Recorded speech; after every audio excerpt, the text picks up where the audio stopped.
নদিয়ার কৃষ্ণগঞ্জের মাঝদিয়া পূর্ণগঞ্জ খাসপাড়ার রামবিলাস চৌধুরী ছিলেন দিনমজুর। প্যারালাইসিস আক্রান্ত হয়ে তিনি এখন শয্যায়।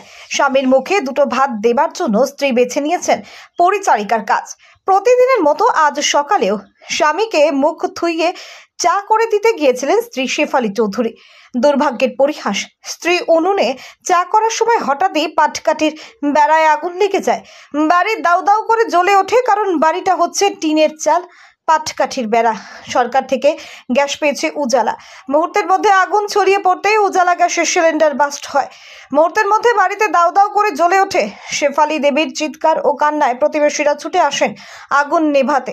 বালতি করে জল দিয়ে আগুন নেভানোয় আগুন আর ছড়াতে পারেনি। যদিও আগুন নেভাতে গিয়ে দুজন গ্রামবাসী আহত হন। বর্তমানে আহত দুজন কৃষ্ণগঞ্জ গ্রামীণ হাসপাতালে চিকিৎসাধীন। দমকলে খবর দেওয়া হয়। ঘটনাস্থলে আসে দমকলের একটি ইঞ্জিন কৃষ্ণনগর থেকে। দমকলের ইঞ্জিন আসলেও ঘটনাস্থলে পৌঁছাতে পারেনি, কারণ দমকলে যাওয়ার জন্য যে রাস্তার প্রয়োজন সেই রাস্তা নেই এলাকায়। আগুনে পুড়ে সর্বশান্ত রামবিলাস চৌধুরীর পরিবার। ঘটনাস্থলে পৌঁছেছে কৃষ্ণগঞ্জ থানার পুলিশ, পৌঁছেছেন স্থানীয় পঞ্চায়েত সদস্য শুভজিৎ সরকার। তিনি বলেন, পরিবারের সমস্ত কিছু পুড়ে ছাই হয়ে গেছে। তারা সরকারের পক্ষ থেকে সাহায্যের ব্যবস্থা করবেন। গ্রামবাসীদের পক্ষে শেফালি দাস বলেন, অসহায় পরিবারটির পাশে সরকার যদি না দাঁড়ায় তাহলে তারা একেবারেই শেষ হয়ে যাবে। অন্যদিকে আহত প্রতিবেশী দুই ব্যক্তি অশোক মণ্ডল ও মহানন্দ মণ্ডল কৃষ্ণগঞ্জ গ্রামীণ হাসপাতালে চিকিৎসাধীন।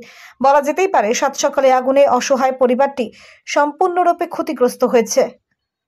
এটা সিলিন্ডার বাস্টে যখন আগুনের ইয়েটা আসে তখন এইটা লেগে। তুমি কি আগুন নিভাতে গিয়েছিলে? আগুন নিভাতে গিয়ে কজন আহত হয়েছে তোমরা? আমি একা বর্তমানে এই দাদা আছে, দুজন আহত হয়েছে। তোমার নাম? মহানন্দ মন্ডল। আর যে আর একজন আহত হয়েছে তার নাম?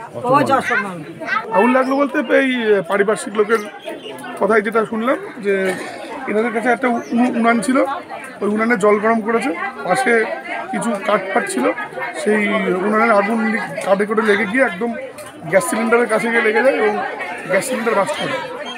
পাড়ার যুবকরা এসে মানে অতি তৎপর হয়ে এই ঘরটার পাশে, সবই তো বেড়ার ঘর, ভেঙে এবং সঙ্গে সঙ্গে জল ব্যবস্থা করে কোনো রকমে ঠেকানো হয়। ক্ষয়ক্ষতি কীরকম হয়েছে? ক্ষয়ক্ষতি বলতে যাবতীয় যা ডকুমেন্টস ছিল, গরিব মানুষ এমনি যাবতীয় যা ডকুমেন্টস ছিল এবং ঘরের যা দৈনন্দিন প্রয়োজনীয় নিত্য প্রয়োজনীয় যে সমস্ত জিনিসপত্র সবই পুরো ছাই হয়ে গেছে, বাকি আর কিছুই নেই। মতো অবস্থায় দেখা যাক যেটুকু সরকারি সাহায্য করা যায় এবং দেখতে হতে হবে যারা সাহায্য করতে হবে করা হবে। এনার নাম কি যে বাড়িতে হয়েছে? রামবিলাস চৌধুরী, শেফালি চৌধুরী। বাড়ি? বাড়ি হলো পূর্ণগঞ্জ হাসপাতাল। আপনার নাম? আমার নাম শুভজিৎ সরকার।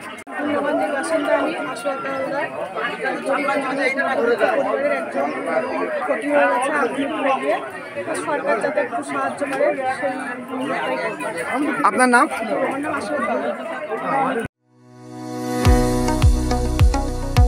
কতুলপুরে সর্বপ্রথম এমআরআই পরিষেবা যুক্ত 110 বেডের মাল্টি স্পেশালিটি হসপিটাল হলো মেডিকেয়ার জেনারেল হসপিটাল। স্বাস্থ্যসাথী মান্যতাপ্রাপ্ত এই হসপিটালে রয়েছে AC, non AC cabin, modern OT, ICCU, NICU, micro surgery, dialysis বিভাগ, ব্রেন ও spine surgery, cancer surgery, lift সহ নানান পরিষেবা। এছাড়াও রয়েছে সিটি স্ক্যান পরিষেবা যুক্ত নিজস্ব ডায়াগনস্টিক সেন্টার, ডক্টর চেম্বার্স, ওষুধের দোকান সহ 24 ঘন্টা অ্যাম্বুলেন্স পরিষেবা। 24 ঘন্টা অ্যাক্সিডেন্ট এমার্জেন্সি। রোগীর সুচিকিৎসা, সুপরিষেবা এবং সুস্বাস্থ্যই হল আমাদের মূল লক্ষ্য।